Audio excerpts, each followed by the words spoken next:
Prednedávnom sme vás informovali o projekte Zelená stromom, do ktorého sa postupne zapájajú rôzne inštitúcie a školy za účelom zveľadenia zelene v našom meste a okolí. V pondelok 11. novembra pribudol ďalší partner projektu. Teraz sa pripravuje, vlastne už stromčeky sú vysadené, náhradná výsadba spoločnosti 3+, SKSRO, a sme nesmierne radi, že sa táto vlastne spoločnosť rozhodla túto svoju náhradnú výsadbu realizovať cez náš projekt, pretože všetci vieme, že náhradná výsadba je vlastne prikázaná mestom, mesto určuje aj parcelu, ale touto cestou, vlastne, že sa táto firma rozhodla ísť cez nás a cez náš projekt, tak splnila si vlastne záväzok voči mestu, ale zároveň podporila náš projekt Zelená stromom. Projekt má širší záber než len výsadbu zelene.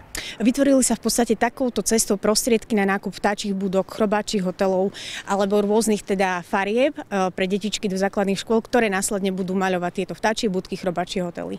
Čiže takouto cestou vlastne si splnili záväzok, ale zároveň vlastne pomohli ďalej sa rozvíjať nášmu projektu. V našom meste je viacero subjektov, ktorým zo zákona vyplýva povinnosť náhradnej výsadby a môžu to urobiť individuálne alebo podporiť tento projekt. Práve aj toto bude možno cesta do budúcna, prečo by firmy s takýmto problémom mohli osloviť aj práve nás.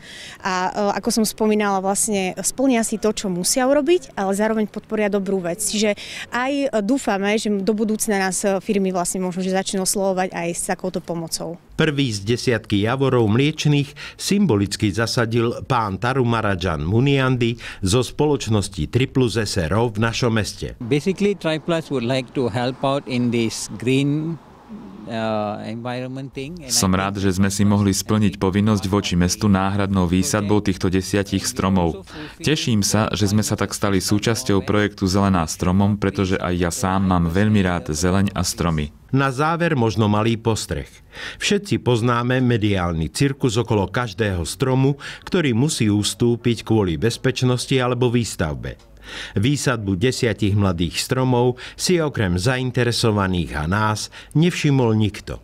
Aj takí sme.